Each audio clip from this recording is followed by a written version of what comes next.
Cerita diawali dengan diperlihatkan seorang agen intelijen Korea Selatan bernama Zu. Terlihat Zu tengah berada di sebuah tempat bernama Mahador, tempat di mana para wanita memperjualbelikan serabinya. Selanjutnya, Zu pun memasuki sebuah kamar dan di sana sudah menunggu seorang wanita bernama Sorin. Tapi ketika Sorin hendak mengunboxing dirinya, Zu pun segera melarangnya. Karena ternyata maksud kedatangannya untuk menggali informasi dari Sorin. Sebelum memberikan informasi tersebut, Sorin memastikan apakah Zu benar-benar akan membawanya pergi dari tempat itu. Zu pun berjanji, jika 2 jam setelah wawancara akan ada tim penyelamat yang akan membawanya untuk pergi dari tempat itu. Kemudian, Sorin mulai menjelaskan jika awalnya dia hanya berniat untuk bekerja di sebuah restoran yang terletak di kota Vladivostok, Rusia. Awalnya semua berjalan normal hingga di suatu hari tim keamanan dari Korea Utara menggerebek tempat tersebut lalu menangkapnya. Namun, alih-alih membawanya pulang ke Korea Utara, mereka justru menyerahkan Sorin kepada orang Rusia. Selanjutnya, Sorin disuntikan bingdu atau narkoboy sebelum dia dijual kepada para lelaki hidung belang. Ya, Sorin merupakan warga Korea Utara yang menjadi korban TPPO, guys. Mendengar itu, atasan Zu memintanya untuk menggali informasi tentang narkoboy tersebut. Karena ternyata fokus operasi mereka adalah melacak sindikat perdagangan narkoboy lintas negara. Yang berarti tidak akan ada tim penyelamat yang akan membawa Sorin keluar dari tempat itu. Mengetahui fakta tersebut, Sorin terlihat histeris yang akhirnya memicu para penjaga untuk mengecek mereka. Melihat situasi yang tidak lagi kondusif, atasannya segera meminta Zu untuk meninggalkan tempat tersebut. Sementara itu, Sorin terlihat akan kembali disuntikan narkoboy, yang membuat Zu berada di pilihan sulit antara menyelamatkan Sorin atau mematuhi perintah atasannya. Dan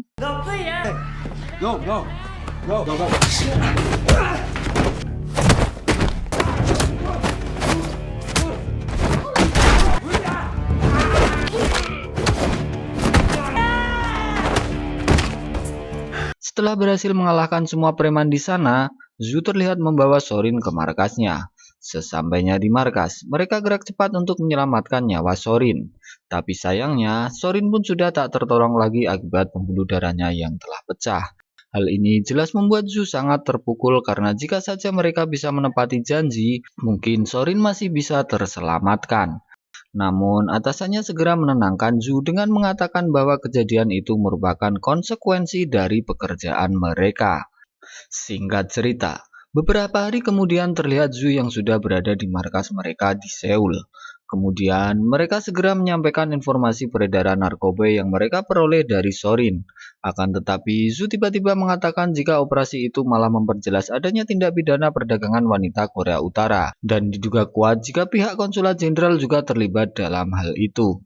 Selanjutnya, Zu menyerahkan dokumen orang-orang yang dicurigai sebagai mafia perdagangan tersebut. Bosnya yang mendengar itu lantas meminta Zu untuk ke Vladivostok. Sesampainya di sana, Zu langsung mendatangi restoran yang bernama Arirang guna menemui teman Rusianya. Kemudian tak berselang lama datanglah seorang mbak-mbak Korea Utara bernama Sonhwa. Zu berpura-pura jika dia bersama teman Rusianya merupakan pengusaha di bidang farmasi. Sonhwa yang mendengarnya langsung berjanji akan menyajikan hidangan terbaik supaya Zu bisa cuan parah. Singkat cerita, 5 bulan kemudian terlihat 4 orang wanita dan seorang lelaki yang kita sebut saja Udin terlihat berusaha menyeberang ke wilayah Rusia. Tapi ternyata tepat di atas bukit sudah menunggu para mafia yang akan membawa para wanita itu ke Rusia. Sementara mereka dimasukkan ke dalam mobil, si Udin terlihat memberikan narkoboy ke pentolan mafia tersebut yang kita sebut saja Budiman.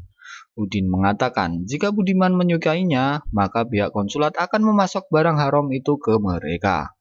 Namun tidak berselang lama, salah seorang wanita mencoba kabur yang membuat Budiman langsung menembaknya hingga wanita tersebut harus kehilangan nafasnya. Di keesokan harinya, Udin pun menikmati hasil penjualannya dengan berkencan dengan seorang wanita Rusia. Namun saat Udin memasuki rumah,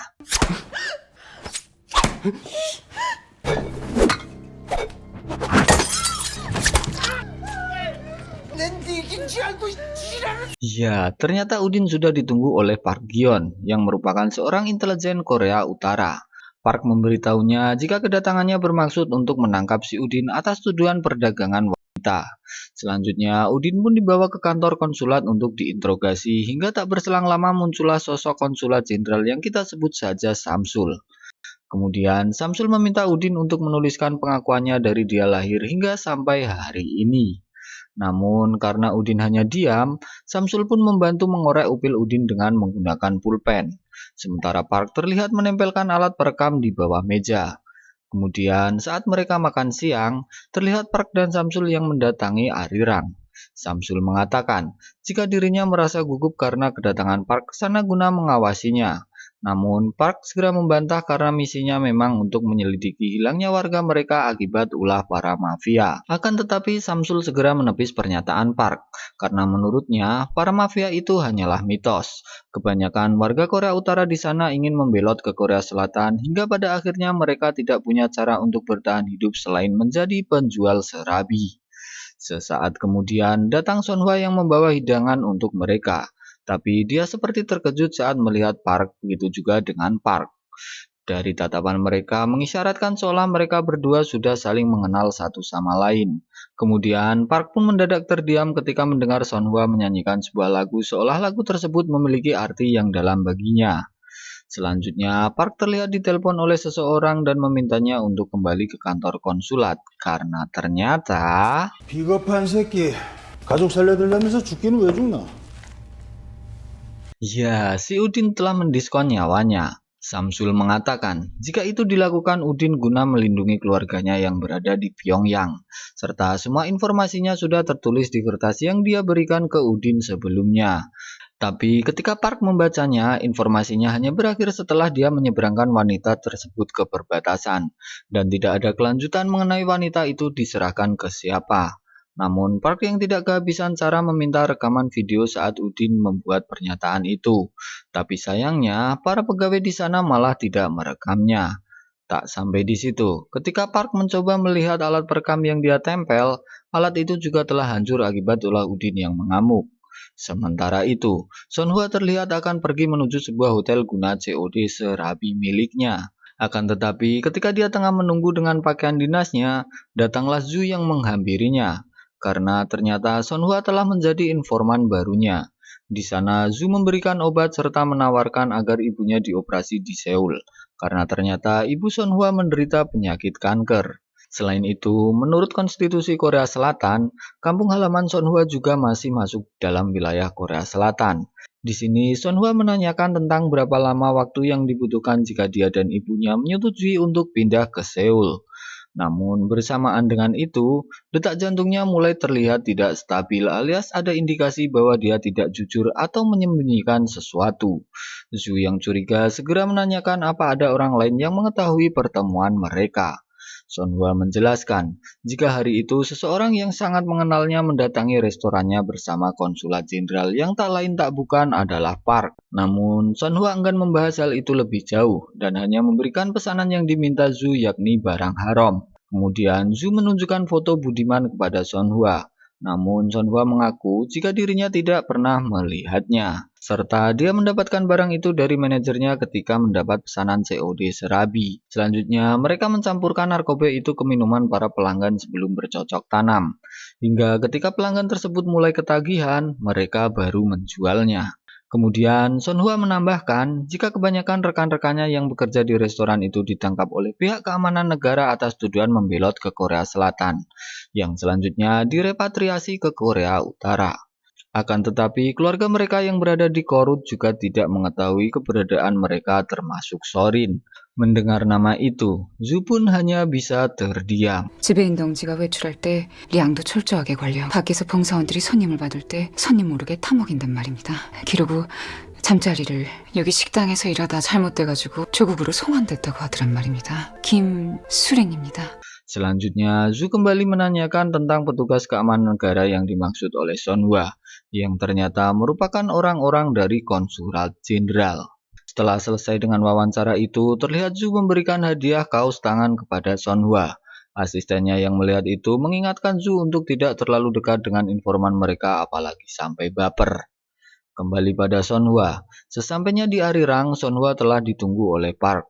Di sana Park menanyakan kenapa dulu Sonhwa tiba-tiba menghilang tanpa memberinya kabar. Namun alih-alih menjawab, Sonhwa malah meminta Park untuk pergi terlebih Park ini sudah mengetahui bahwa dirinya sekarang merupakan penjual serabi. Sementara dari kejauhan terlihat seseorang yang merekam mereka yang tak lain merupakan pegawai konsulat. Kemudian orang itu mengirimkan video tersebut ke Samsul. Selanjutnya, Samsul meminta agar orang tersebut mengawasi segala pergerakan Sonhwa. Sementara Zhu dan asistennya terlihat melihat rekaman CCTV yang akhirnya mereka mengetahui jika Sonhwa bertemu dengan Park serta pegawai konsulat yang merekam mereka. Asistennya mengatakan, jika ada kemungkinan pertemuan mereka yang telah diketahui oleh pihak Korea Utara. Kemudian kita akan diajak flashback ke 4 bulan sebelumnya. Ketika Sonhwa pertama kali menjadi informan Zhu, terlihat Zhu yang memberinya obat beserta sejumlah uang dan berjanji akan menjaga keselamatan Sonhwa. Setelah mengingat hal itu, Zhu berniat untuk membawa Sonhwa pergi dari sana sebelum berakhir tragis seperti Sorin. Namun, di sini si asisten menentang hal itu karena akan membahayakan mereka, terlebih tidak ada persetujuan dengan pihak negara. Akan tetapi, Zhu yang tidak ingin membuat kesalahan yang sama tetap pada pendiriannya. Sementara itu, Sonhwa terlihat menyembunyikan uang pemberian Zhu ke dalam sebuah pembalut lalu lanjut sebat di luar restoran. Sementara itu, Park terlihat sedang memandangi foto dirinya bersama Sonhwa lalu memutar rekaman lagu yang dinyanyikan Sonhwa saat ulang tahunnya yang tak lain merupakan lagu yang pernah dinyanyikan Sonhwa saat Park berkunjung ke restoran. Namun, tanpa Park sadari, ternyata Samsul tengah mengawasinya dari CCTV. Kemudian di keesokan harinya,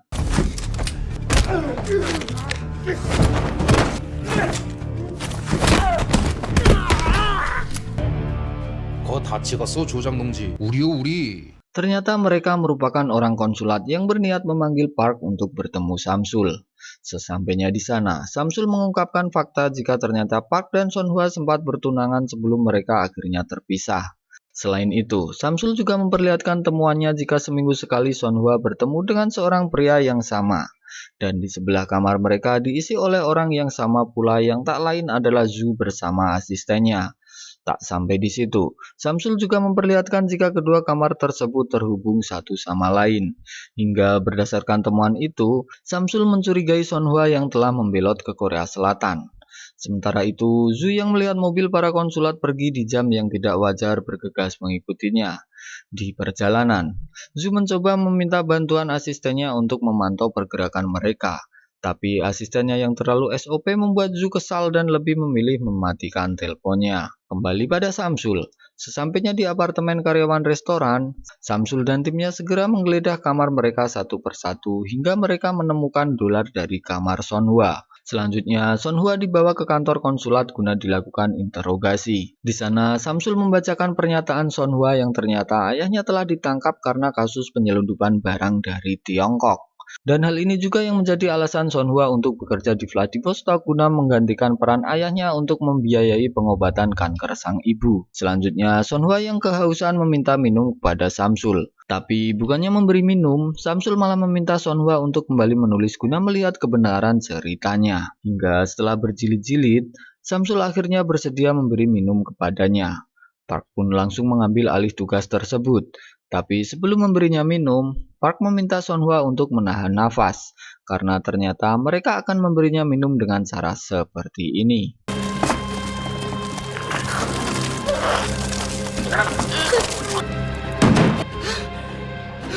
Sementara itu, Zhu yang berada di luar terlihat menyadap pembicaraan mereka hingga dia mengetahui jika Samsul hendak pergi bersama Sonhwa. Sementara itu, Park terlihat ingin menemani Samsul ke pelabuhan yang tentunya langsung ditentang oleh Samsul. Karena tidak ada cara lain, akhirnya Park hanya bisa memberikan sebuah kertas yang minimal bisa meringankan hukuman Sonhwa jika sudah tiba di Pyongyang. Sementara dirinya berniat mencari Zhu dan asistennya. Singkat cerita, sesampainya mereka di pelabuhan, Zhu terlihat mengendap-endap untuk mengambil foto mereka. Karena ternyata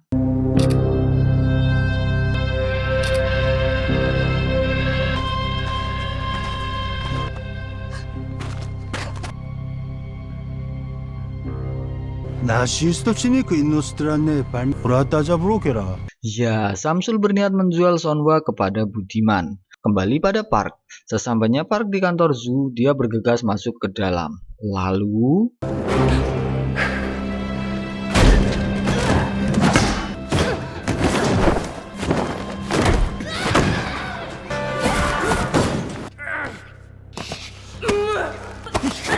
네 윗선을 만들어 왔어. Akhirnya Park berhasil mengalahkan si asisten, kemudian menelpon Zhu yang kini telah berada di lokasi lelang. Park mengancam akan menghabisi asistennya jika Zhu tidak segera kembali ke markas. Akan tetapi Zhu meminta Park untuk mengecek bukti foto transaksi antara Samsul dan Budiman yang telah dia kirimkan ke asistennya. Sementara itu, Samsul terlihat memaksa manajer Sonhwa untuk membuat kesaksian palsu terkait pembelotan yang dilakukan oleh Park dan Sonhwa. Sementara Park yang telah mengetahui kebenaran bergegas menuju lokasi yang diberikan oleh Zhu. Tapi tanpa Park sadari, dia ternyata telah diikuti oleh anak buah Samsul. Kembali pada Sonhwa. Sonhwa yang mengetahui dirinya akan dijual mengancam akan bundir. Tapi sayangnya, hal itu dapat dengan mudah dihentikan oleh Budiman yang langsung membiusnya. Sementara Zhu terlihat sudah memasuki kawasan lelang tersebut dan...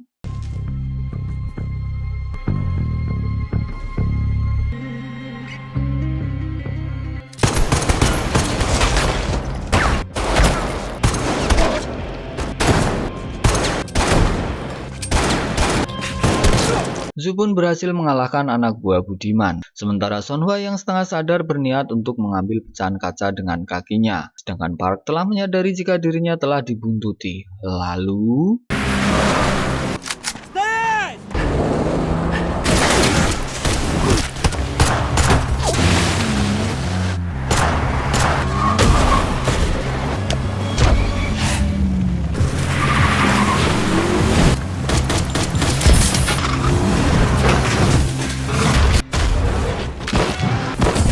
Akhirnya Park berhasil menghabisi anak buah Samsul. Sementara Sonhwa terlihat berhasil melumpuhkan salah seorang penjaga di sana lalu mengambil senjatanya. Selanjutnya Zhu pun telah menemukan keberadaan Sonhwa. Tapi di saat bersamaan, Budiman bersama anak buahnya yang tiba di sana langsung menembaki Zhu, yang beruntungnya hanya mengenai lengannya. Kemudian betapa terkejutnya Zhu yang melihat beberapa wanita berada di kotak kaca untuk diperjualbelikan. Akan tetapi bersamaan dengan itu Zhu kembali dikejutkan dengan kedatangan anak buah Budiman. Hingga saat Zhu mulai kewalahan, datanglah Park yang langsung membantunya. Selesai melumpuhkan beberapa orang, mereka berdua terlihat saling todong dan menanyakan tujuan masing-masing berada di sana. Namun tak berselang lama, Budiman yang telah tiba di sana langsung menyerang mereka. Sementara Sonhwa telah berhasil membawa beberapa wanita untuk keluar dari sana. Namun aksinya tersebut diketahui oleh seorang penjaga yang membuat Sonhwa harus melepaskan beberapa tembakan guna melumpuhkannya. Hingga membuat Zhu dan Park melongo melihatnya. Tapi di tengah keheranan itu, mereka kembali dihujani tembakan oleh Budiman dan kedua anak buahnya. Hingga...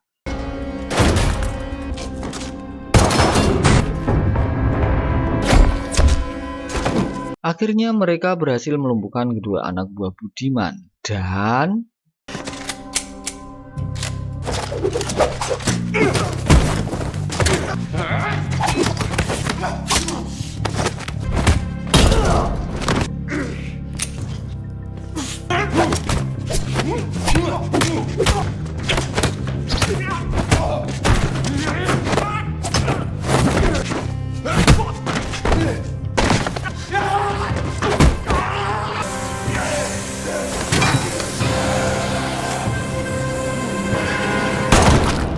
Budiman pun akhirnya berhasil mereka kalahkan. Selesai dengan itu, mereka langsung membawa semua wanita yang berada di sana keluar dari tempat pelelangan itu. Tapi sesampainya di depan, ternyata Samsul telah menunggu mereka di sana dan langsung menembak salah seorang wanita.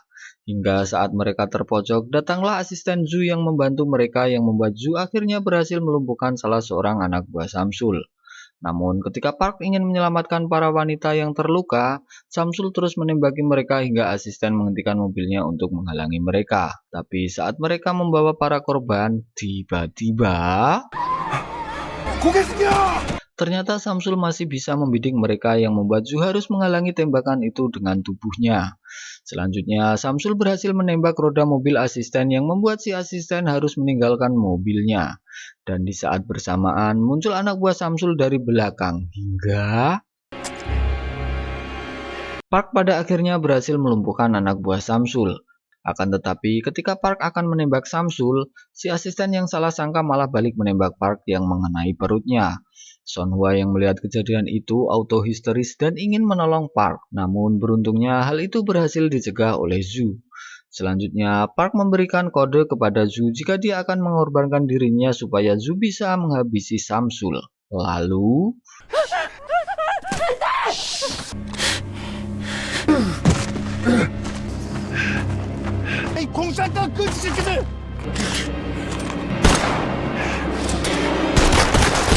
akhirnya mereka bisa menghabisi Samsul. Tapi sayangnya Park terlihat terluka sangat parah akibat terkena banyak tembakan. Sonhwa yang melihat kondisi Park jelas merasa sangat sedih. Melihat Park tidak akan selamat, dia hanya bisa menangis lalu menidurkan Park di bangkuannya. Singkat cerita, setelah kejadian itu, diceritakan ibu Sonhwa akhirnya meninggal saat perjalanan menuju rumah sakit. Sementara itu, Sonhwa akan memulai kehidupan barunya di tempat yang baru yang tak akan ada seorang pun yang mengenalnya. Dan film pun akhirnya tamat.